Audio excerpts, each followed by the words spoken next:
ఇతర ఏదైతే ఈశాన్య భారతదేశంలో ఉన్నటువంటి ఏవైతే ఉన్నాయో, నాగాలాండ్ కావచ్చు, మణిపూర్ కావచ్చు, అరుణాచల్ కావచ్చు, ఇంకా ఇతర రాష్ట్ర ప్రజలతోటి కూడా వాళ్ళు చర్చలు చేశారు. 1950 నుంచి కూడా ఈ కాల్పుల విరమణ ఒప్పందాలు అనేవి జరుగుతూ వస్తున్నాయి. అసలు ఈ దేశం నుంచి మేము వేరుపడతామో, నాకు ఈ దేశంతో సంబంధం లేదు అన్న వాళ్ళతోటి కూడా కాల్పుల విరమణ పాటించిన సందర్భాలు ఈ దేశంలో ఉన్నాయి. కాల్పుల విరమణ పాటించడం అనేది రాజ్యాంగంలో భాగమే. ఇది రాజ్యాంగ వ్యతిరేకమైంది కాదు. వాళ్ళు ఒక లైన్ చెప్తున్నారు. ఇప్పుడు ప్రభుత్వము మావోయిస్టులను వ్యతిరేకించే వాళ్ళు, పోలీసుల చర్యని స్వాగతించే వాళ్ళు, నేను ఇంతకుముందు ఒకరిద్దరు ఇంటర్వ్యూలు చేస్తే వాళ్ళు ఏమంటున్నారంటే, గత చరిత్ర చెప్తున్నది మావోయిస్టులు ఇప్పుడు బాగానే మాట్లాడుతున్నారు, కానీ వీళ్ళు చర్చలు అని అంటారు, అంత రెడీ అయిన తర్వాత, మొత్తం అయిన తర్వాత వాళ్ళు రివైవ్ అవుతారు, మళ్ళీ వాళ్ళు తమ బలాన్ని పుంజుకుంటారు ఆ మధ్యకాలంలో. సో అప్పుడు మళ్ళీ యాజ్ యూజువల్గా వాళ్ళు మళ్ళీ యుద్ధానికే సిద్ధమవుతారు అన్నది వాళ్ళ కోణం. ఇప్పుడు చరిత్రలో వాళ్ళు ఇబ్బంది పడుతున్నారు కాబట్టి ఇప్పుడు చర్చలు అంటున్నారు, లేకపోతే వాళ్ళు కాల్పుల విరమణ అన్న విషయం మాట్లాడే వాళ్ళు కాదనే కోణంలో వాళ్ళు మాట్లాడుతున్నారు. ఇప్పుడు వీళ్ళు ఏదైతే మాట్లాడుతున్నారో 2002లో శంకరన్ గారి నాయకత్వంలో పౌర స్పందన వేదిక ఏర్పడినప్పుడు కూడా ఇదే వాదన చేసిండ్రు. మరి ఇప్పుడు ఏదైతే బలహీనపడ్డారు, ఇట్లయిండు అట్లయిండు అని మాట్లాడే వాళ్ళు 2002లో అప్పుడు బలహీనపడ్డారని చర్చ రాలేదు, బలహీనపడ్డారని ఆధారాలు లేవు, బలంగా ఉన్నారని అప్పుడు చెప్పింది కదా. మరి బలంగా ఉన్నప్పుడు కూడా వాళ్ళు చర్చలకు ఎట్లా వచ్చిండు? 2005లో ఇదే హైదరాబాద్లో లేక్ వ్యూ గెస్ట్ హౌస్లో వాళ్ళ చర్చల ప్రతినిధులు వాళ్ళు 3 వచ్చి, తర్వాత జనశక్తి నుంచి ఒక 2 వచ్చి వాళ్ళు ఇక్కడ చర్చల్లో పాల్గొన్నారు. ఈ చర్చల ప్రతినిధులుగా ప్రభుత్వం నుంచి కూడా జానారెడ్డి గారు కావచ్చు, ఇంకా వేరే ప్రముఖులు కూడా, అప్పుడు కేశవరావు గారే పిసిసి ప్రెసిడెంట్ గా ఉండే, మరి వాళ్ళందరూ కూడా చర్చల ప్రతినిధులుగా ఉండి చర్చలు చేసింది కదా. మరి అప్పుడు బలహీనపడ్డారు, ఆయుధాలు లేవు, లేకపోతే వాళ్ళ ప్లాటూన్ లేవు, బటాలియన్ లేదు, లేకపోతే వాళ్ళు ఇంకా బలంగా లేరని చర్చ లేదు కదా. మరి బలంగా ఉన్న ప్రజలు అంతిమంగా మావోయిస్ట్ పార్టీ కోరుకునేది, మాకు తెలిసినంత వరకే, ప్రజలకి నష్టం జరగవద్దు, ప్రజలు హింసకు గురి కావద్దు, ప్రజలు అనవసరంగా వాళ్ళని వేధింపులకి కానీ అరెస్టులు కానీ హత్యలకు గురి కావద్దనే ఆలోచన తప్ప. మరి ఆ రోజు 2002లో ప్రతిపాదన వచ్చినప్పుడు కానీ 2005లో వాళ్ళు నల్లమల నుంచి ఏదైతే ఇక్కడికి వచ్చిండ్రో, మరి అప్పుడు ఇదంతా లేదు కదా. అప్పుడు బలంగా ఉన్నారు కదా. ప్రత్యామ్నాయ ప్రభుత్వ ఏర్పాటు కూడా సిద్ధమవుతున్నారని కూడా అప్పుడు మాట్లాడిండ్రు. ఇదే పోలీసులు మాట్లాడిండ్రు, ఇదే కేంద్రం మాట్లాడింది, ఇదే మీడియా కూడా మాట్లాడింది. మరి అయినప్పుడు కూడా వాళ్ళు చర్చలకు వచ్చింది కదా. చర్చలు అనేవి బలహీనతతో సంబంధం లేదు. చర్చలు అనేవి అంతిమంగా సమస్యల పరిష్కారం. అసలు ఇప్పుడు కూడా చర్చలు ఎందుకు అడుగుతున్నారు? చర్చల ప్రతిపాదన ఎందుకు వచ్చింది? బీజేపీ కూడా ఈ డైలాగ్ ప్రతిపాదన ఎందుకు చేసింది ఆ రోజు 2022-23లో బీజేపీ ఈ చర్చల ప్రతిపాదన ఎందుకు చేసింది? ఇదే అమిత్ షా గారు, ఇదే మోడీ గారు ఛత్తీస్గఢ్ ప్రచారంలో పాల్గొన్నప్పుడు ఏముంటది, రాజకీయమే కదా. వాళ్ళు రాజకీయ పార్టీ నాయకులు, రాజకీయం ఇప్పుడు వాళ్ళకి అవసరమైంది, వాళ్ళు అట్లా మాట్లాడితేనే ఓట్లేస్తారు అనుకున్నారు, ప్రచారంలో ఆ మాటను మాట్లాడారు. మరి అదే చేయండి. మేము నమ్మించినము, నమ్మబలికినము, కానీ ఇప్పుడు మేము చెప్పిన మాటల మీద నిలబడతలేము అని చెప్పండి. ఇది ఏది కూడా ఏ పార్టీ అయినా, ఏ ప్రభుత్వం అయినా, ఎవరైనా కానీ భారతదేశంలో భారత రాజ్యాంగ పరిధిలోనే మాట్లాడాలి. అంతే కదా. భారత రాజ్యాంగానికి అతీతంగా నా సొంత సిద్ధాంతాలతోటి, నా సొంత ఆలోచనలతోటి, నా సొంత వ్యక్తిగత విషయాలతో మాట్లాడలేం కదా. ఆ రోజు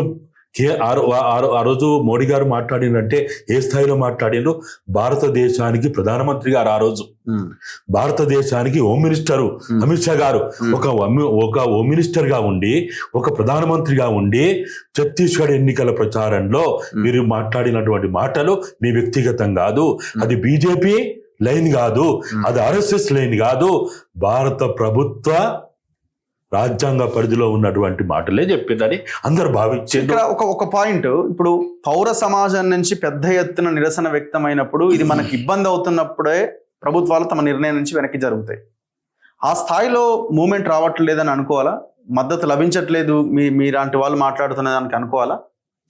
ఇప్పుడు దీనికి కొలమానం ఉండదు. ఓకే, దీనికి ఎక్కడ కూడా దేనికి కూడా కొలమానం ఉండదు. ఉద్యమాలకి, పోరాటాలకి కొలమానం ఉండదు. ఇప్పుడు తెలంగాణ ఉద్యమంలో కూడా తెలంగాణ ఉద్యమంలో కూడా చర్చల ద్వారానే పరిష్కారం జరిగింది అనేది మనందరం చూసినాం. బాబ్రీ మసీదు వివాదం ఎట్లా పరిష్కారం అయింది? బాబ్రీ మసీదు పోయి ఆర్ఎస్ఎస్ వాళ్ళు, విశ్వ హిందూ పరిషత్ వాళ్ళు అనేక మంది అనేక రకాలైనటువంటి ప్రయత్నాలు చేసిన తర్వాత యుద్ధ వాతావరణం నెలకొన్న సమయంలో దానికి ఒక కమిటీ వేసి చర్చల ప్రతిపాదన చేసి మధ్యవర్తులను ఏర్పాటు చేసి దాని సమస్యకు ఒక కొలిక్కి తీసుకొచ్చినటువంటి సంఘటన చూసినాం. సుప్రీంకోర్టు జోక్యం చేసుకున్నా, హైకోర్టు జోక్యం చేసుకున్నా, మధ్యవర్తులు జోక్యం చేసుకున్నా అదే జరిగింది కదా. చర్చలు అనేవి ఎప్పుడు కూడా ఇప్పుడు మనకు జర్నలిస్టులు కూడా చర్చలకు పోతారు, డాక్టర్లు కూడా చర్చలకు పోతారు, టీచర్లు కూడా చర్చలకు పోతారు, ట్రేడ్ యూనియన్లు కూడా చర్చలకు పోతాయి, విద్యార్థులు కూడా చర్చలకు పోతారు యాజమాన్యాలతోటి. చర్చలు అనేవి మనం ఎక్కడైనా కానీ ప్రపంచ చరిత్రలో, భారతదేశ చరిత్రలో ఉన్నాయి. ఇప్పుడు ఇరు దేశాల మధ్య యుద్ధం జరుగుతుంటది, సంధి నెలకొల్పడానికి అంతర్జాతీయ సంస్థలు ముందుకు రావా? చర్చలు చేయరా? ఇరు దేశాలతో చర్చలు చేస్తారు. ఒకవేళ అక్కడ చర్చలు చేసే పరిస్థితి లేకపోతే ఇతర దేశాల్లోకి పోయి కూడా చర్చలు చేస్తారు సంఘటన చూస్తా ఉన్నాం. కాబట్టి చర్చలు అనేవి అంతిమంగా ప్రజల ప్రయోజనం కోసం మాత్రమే చేస్తారు. ఇక్కడ ఆదివాసీల ప్రయోజనం కోసం మాత్రమే చర్చల ప్రతిపాదన జరుగుతూ ఉన్నది. ఎందుకు ఆదివాసీలు నలిగిపోతా ఉన్నారు, వాళ్ళ జీవనం విచ్ఛిన్నమవుతా ఉన్నది, వాళ్ళు కంటికి నిద్ర లేనటువంటి పరిస్థితి ఉన్నది. వాళ్ళు ఎవరు ఎక్కడ ఉన్నారు, భార్య తెలియకుండా భర్త తెలియకుండా భార్య, తల్లిదండ్రులు తెలియకుండా పిల్లలు ఎక్కడికి పోతున్నారో, ఏమవుతున్నారో, అసలు ఎవరు బతుకున్నారా సచ్చిండా అనేది తెలియనటువంటి ఒక ప్రమాద పరిస్థితులలో యుద్ధ వాతావరణంలో ఉన్నారు. కాబట్టి ఇవాళ చూసినాం, ఇవాళ అక్కడ మనం చూస్తా ఉన్నాం, ప్రతి 5గురికి, ప్రతి 3గురికి, ప్రతి 2కి ఇవాళ కర్రగుట్టల ప్రాంతంలో చెప్పబడుతున్నటువంటి అధికారిక ప్రకటనల ద్వారా 24,000 మంది బలగాలు ఉన్నాయని వాళ్ళు చెప్తా ఉన్నారు. కర్రగుట్టల ప్రాంతంలో మొత్తం కొడితే కూడా 500 మంది ప్రజలు కూడా లేరు అక్కడ. అంటే 500 మంది ప్రజలు లేనటువంటి కర్రగుట్టల ప్రాంతంలో మరి ఇన్ని వేల బలగాలు ఉన్నారంటే ఆ ప్రజలు ఏ పరిస్థితుల్లో ఉండాలి? ఇక్కడ మీడియాని మోనిస్తలేరు, మధ్యవర్తుల్ని మోనిస్తలేరు, అనేక రకాలైనటువంటి ఎవరైతే ప్రజాస్వామ్యవాదులు మొత్తుకుంటా ఉన్నారో వాళ్ళని మోనిస్తలేరు. మరి ఇప్పుడున్న పరిస్థితుల్లో యుద్ధ వాతావరణం ఉన్నది కాబట్టి చర్చలు చేస్తే కొన్నన్నా సమస్యలు ముందుకు. మేమేమంటున్నామంటే, మేము పదే భారత్ బచావో తరపున అడుగుతున్నది, ఈ షెడ్యూల్ 5 ఏదైతే ఉందో, భారత రాజ్యాంగం ప్రకారం ఉందో, షెడ్యూల్ 5లో ఉన్నటువంటి భూభాగం ఇది. షెడ్యూల్ 5లో 10 రాష్ట్రాల భూభాగం ఉంటది. ఈ 10 రాష్ట్రాల భూభాగంలో ఉన్నటువంటి ఆదివాసీ దండకారణ్య ప్రాంతంగా చెప్పబడుతున్నటువంటి భూభాగంలో 5వ షెడ్యూల్ అమలు చేయండి. ఆర్టికల్ 244, ఆర్టికల్ 244A అమలు చేయండి. తర్వాత వచ్చినటువంటి పేసా చట్టాన్ని అమలు చేయండి, 117 అమలు చేయండి. ITDA ఏదైతే ఇంటిగ్రేటెడ్ ట్రైబల్ డెవలప్మెంట్ ఏరియా కోసం ప్రతిపాదించబడినటువంటి